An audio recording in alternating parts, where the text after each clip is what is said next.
How to read error messages in a beginner-friendly way. Error messages look scary, but they usually mean one of a few common things. So when you come across errors in your code, they might look scary at first, but usually it's always mean one of a few common things, and one of them is the reference error.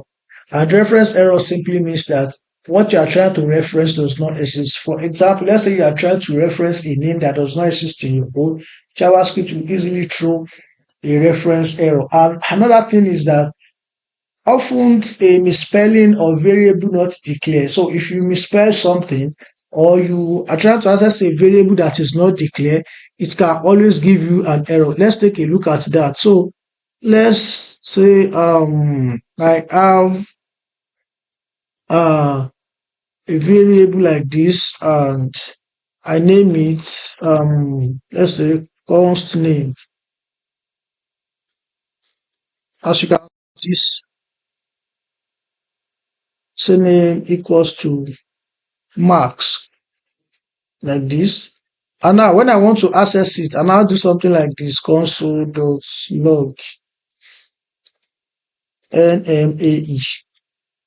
Now, if you see this, you can see reference error nmae is not defined. So when there's a misspelling or a variable is not declared, it will usually throw a reference error to let you know that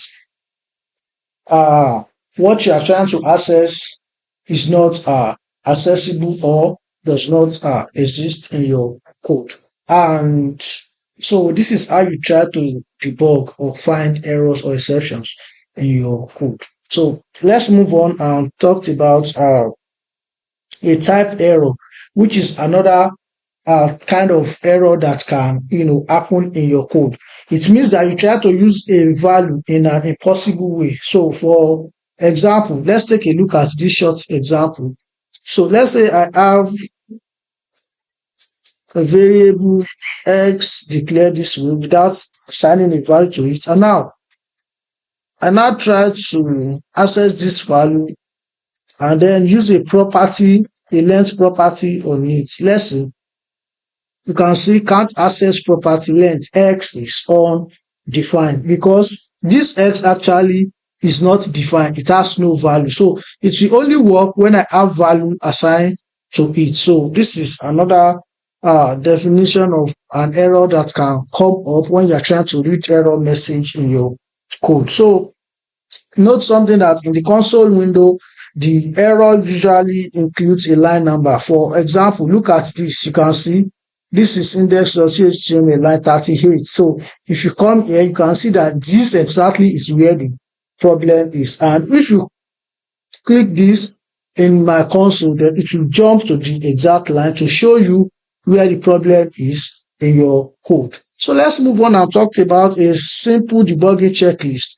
as a professional or as a beginner that you can use when you run into issue in your code. Number one is that you check the console for errors. Now, when you check for that error, number two is you read the error message carefully to understand what actually is wrong in your code. And number three is you log values with console.log, just as I displayed right now. And then once you do that, then you reduce the problem to a small example to test. You isolate part of your code to test for each part in order to be able to find where the problem is. And once you discover that problem or the bug, then you can fix one thing at a time. So if you have like maybe 2-3 bugs in your code, you can fix it one at a time until you complete all the threes in your code. Now, what are the common beginner mistakes that one can make in JavaScript? So one of the common beginner mistakes is by using double quotes. Now, double equals to using instead of strict equality, instead of this.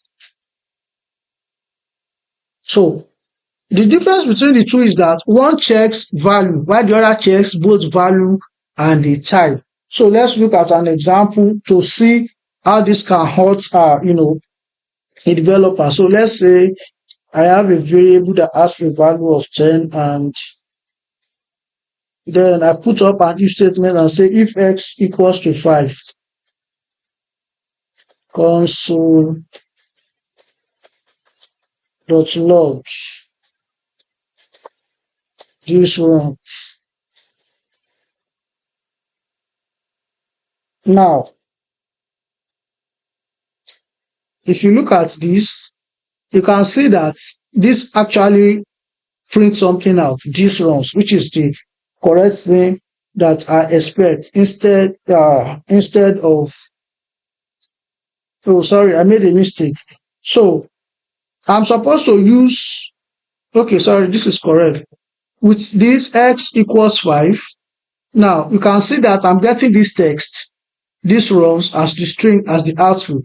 Meanwhile, I'm supposed to use double equality to check if the value of x here is actually 5. So if I add another equal sign, you will see that then you will no longer see anything in my console.log. So using this instead of this, and sometimes using this instead of this. So this assigned value, this check for equivalent of the value. So that's one of the issue of debugging in JavaScript, and one of the common beginner mistake. Now, another one is when you use comparison. Let's look at this another example. So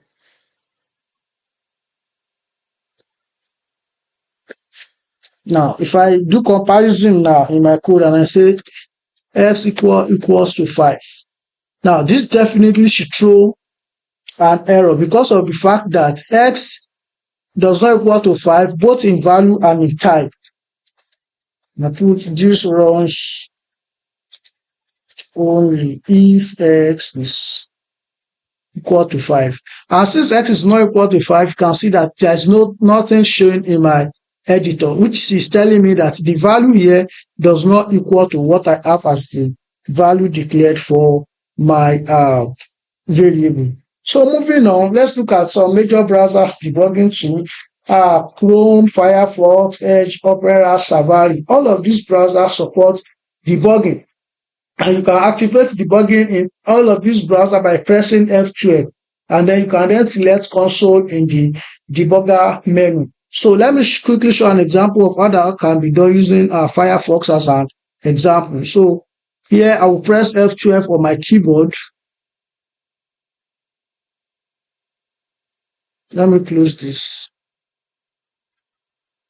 Let me press function F12. So if you press function key and F12 on Firefox, it will just open console for you directly. Let me close it and do it again. Function F12, or you right click and then click on inspect. Then this will open the debugger and you can select console from here. So you can try if you are using Chrome, Edge, Opera, or Safari. So this is how you can access the debugging tools that is available to all major browsers.